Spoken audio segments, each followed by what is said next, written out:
Okay, so when we're treating separation anxiety, there are a few things that we can do immediately which will help you and the dog, and there's some things that we can do long term, but they just take a little bit longer to apply and for the new routine to sink in. But there are certainly a few things that we need to do straight away. First of all is to work out who your dog is attached to. Is it you? Is it your husband? Or is it the family unit? Or is it a child? If it's your husband that he's got an over attachment to, then you'll notice that because it only happens when your husband's not in the house. So it's the family working out who he is over attached to. If it's not the whole family and it's just one or two members of the family, then you need to share out the responsibilities. So for instance, with myself, if Albert did have a problem with me not being in the house and it was just me, then I would need to get Hattie and Elsie to feed him, to walk him, to share out the care responsibilities, which will then lessen the bond he has with me, but share the responsibility out and the bond he has with the whole family, if that makes sense. So first of all, work out who it is and how you can share the load, basically. So one of the most important immediate treatments that we need to do for separation anxiety is to make sure the dog is safe when you're not in the house. Obviously, depending on how severe your dog's separation anxiety is to make sure that you have a dog walker that comes into the house if you are at work or leaving your dog for a period of time that your dog can't cope with. A dog walker, or actually get a family member to come and stay with the dog, or let the dog go to stay with the family member. That's an emergency treatment until we get the plan underway, because it's a condition that is really stressful for the dog, and the distressful physiological behaviours that they demonstrate are not nice, and the dog can't tell you how distressed they are, but it's a really bad place for them to be in mentally. So we need to have these things in place. It may cost you money to have a dog walker, but unfortunately it's something that we have to do to make sure the dog gets over this and that you understand the severity of it and its effects on the dog mentally. So if it's not with a family member, or you don't have a dog walker and you have no option but to leave him when you go, then because dogs will try and focus their distress on the escape area, on the exit or entry area, i.e. the door or the window, dogs have been known to actually go through a glass window in the hope that they'll find you as an owner. Hopefully no one's experiencing anything as bad as that, but you need to make sure that the garden is safe and secure. If it's got a dog flap and it can access the garden, make sure that the garden is secure and safe. Make sure that your house is secure and safe. So like I said, don't just lock them in a crate if you read that on the internet, because that just will cause the dog to potentially get its jaws stuck on the crate. So you must make sure that the area where the dog is in is completely safe and secure, and there is a lesser risk as possible that the dog will damage herself while you are not around. Okay, so next is to provide your dog with a safe area. So it's the equivalent of a den, basically. If your dog is already crate trained, then the crate is their den. If your dog is not crate trained, then you can use a crate as a den. If your dog is not crate trained, then you must not lock the door, because that will just cause a huge problem. You don't have to use a crate. You could do the utility room, you could use an area under the stairs. Obviously we don't know what your house design is like, but you just need to find an area where you can build with blankets, toys in there, lots of food dispensing toys, so you make it their really safe, happy place. Every dog does need the equivalent of a den. The dogs that have got nowhere to go to a happy place, they'll be searching for somewhere to feel safe. Just for instance, if Elsie, my youngest, has a bit of a tantrum, Albert will go straight to his crate without me even sending him there, because that's his safe place and he'd rather be in there than listen to Elsie shout. Associating the den to lots of positives, so literally putting his favourite toys in there, putting a Kong in there, playing with him in there, feeding with him in there, are all ways of making sure that that den is the most amazing place for him in the world. So the safe area, again, remember, when they have got separation anxiety, they will try, and if they're destructive, they will destroy the area around the exit area of the room, whether it's a utility room, it will be the door. So we need not to make them feel confined to one little area. So if it's a utility room, then maybe put a child gate on there or something, but closing the door on the area where you're expecting them to stay initially will be too much. So make sure they've got a little bit of freedom, not the whole house, but a little bit of freedom to make sure they can move from the area if they need to. If you are going to leave him to go into another room, then make sure that you do give him a food dispensing toy with the high value food, which like a con filled with chicken and cheese, just because then he's focused on that rather than thinking about you. So it's just lots of different things to do to try and break away that attachment that is thinking about you all the time. So once the dog is happy to walk into that space on their own, then you need to start teaching them to deal with being on their own in that space when you're not around. So put a con in the space with the cheese spread, liver pate, amazing stuff, and leave that in there with them as you leave them for a few seconds. Then go back, so you do lots of short duration training with your absence being the focus, and then you lengthen it gradually, then you do random short ones again. If the durations get longer every time, then it's like how a job becoming harder each day, you give up.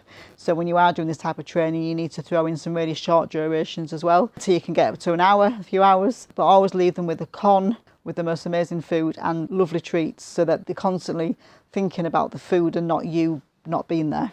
So just incorporate this time alone into your daily routines. So I know it seems like a faff and a bit of effort, but it really isn't. So if you're going to upstairs, put the washing away, put your puppy in the crate or the safe space with the con or the treats. If you're just going to make a telephone call for 10 minutes, put them in the safe place. It just helps with that time alone and bravery and confidence that your puppy needs to be a happy dog. Okay, just as the same as with the crate, just remember not to open the door to the safe space if they are whining, because again, from the puppy's eyes, that caused the door to open. So just wait for the 5-minute gap and the calm down and then open the door. So the younger you can train this to your dog, the better. So under 12 weeks, it does make things a bit easier. But regardless of what age your dog is while you're watching this video, it doesn't matter. The important thing is that you train your dog to be alone and happily, so that when things do resume back to normal, the dog is more likely to be able to cope with normality. So you may think, well, how do I know what my dog's doing? Unless your neighbours are complaining or you're just aware because there's house soiling. But if it's a vocalisation problem, you may not actually know he's being very vocal because you don't experience it because you're not in, especially if it's an attachment to the whole unit, the whole family unit. So what we would advise and what is critical is setting up a home camera just so that you can video him when you're not in, so you know how severe it actually is. You may be surprised, it may not be that severe, in which case, great. These are all things that we can do to stop it getting worse. But if you set your camera up and you're like, oh my gosh, this is just so bad, at least we know that we are really having to urgently fix this, because it's something that can develop and will develop worse if it's not attended to. But regarding the vocalisation, it is pretty hard to see how that's improving or how severe it is without setting up a camera in the room where you think he spends the most time in. So something else you can do immediately that will help straight away is to invest in something from the Adaptal range, which you can see to my left. The Adaptal collars are amazing. So the actual collars are something that as soon as you open the foil pack inside, you basically can cut a collar down to size to fit your dog's neck. Once you've opened the foil, the smell lasts a month for your dog. So it basically means that the house doesn't smell of it, but your dog can smell the equivalent of her lactating mum. So your dog who is struggling to be left alone, just smell of his lactating mum, is automatically very reassuring for him without any reward to the behaviour. It's just a constant reassuring smell. And if you get the collar version, it means that it's on him all the time. You can get a diffuser that you can plug into the actual room where you're leaving him, and you can get these starter packs.